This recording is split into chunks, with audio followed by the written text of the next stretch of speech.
what happened with the reproductive health bill was that everybody got so embroiled in the debate as to whether or not it was a proper way of addressing a problem where we forgot about the problem already.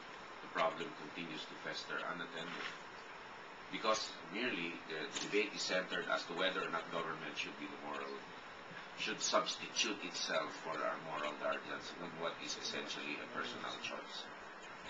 Okay, and so we know that the RH bill will not pass. So what does fighting for something in there while the problem continues to fester do? What good will it do? Okay, but this is my mindset on that. Population management is a problem, not merely because of the limited resources which we have, but in the discussion earlier, that is a principal point. The lack of risk-free areas or the risk-free areas where you can have habitable communities getting smaller. So Philippines, we must remember, it's an archipelago, and only some islands are not sustainable, and some are livable in life. We don't have a finite quantity of terrestrial supply in 92 million and growing populations. Now, we get into trouble when of course, the extreme influence of our moral guardians come into play. And there's a classic conflict between church and state here.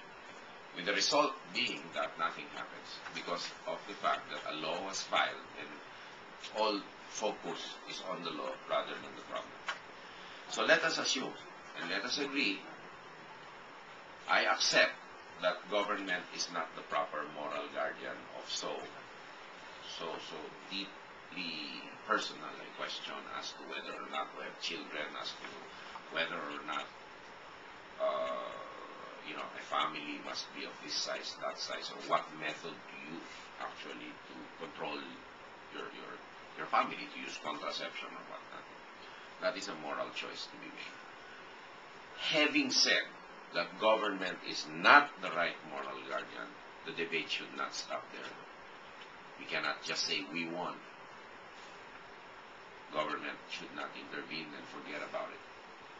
Since our moral guardians state it is a personal choice, they must be responsible now and accountable.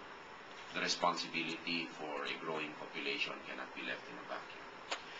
And it must be clear that since government is not the moral guardian, moral guardians must be responsible and accountable.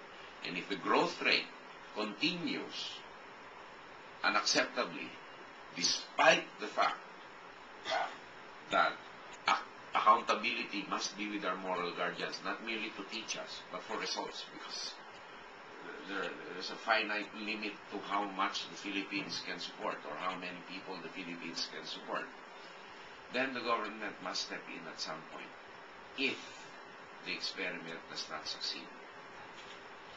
Now, having said that, too, the government's role must be to support any moral choice made by a couple freely made.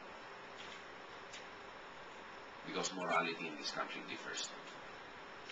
And I have experienced that firsthand in Mindanao with the different ethnic compositions of people there, different religions and the like. So that's the proper position, perhaps, of government. That it must actively support a choice, must not influence the choice, but it must support a choice. That's the only way, probably, that we will be able to deal with the problem. If not, we will be entangled in a debate which nobody wins.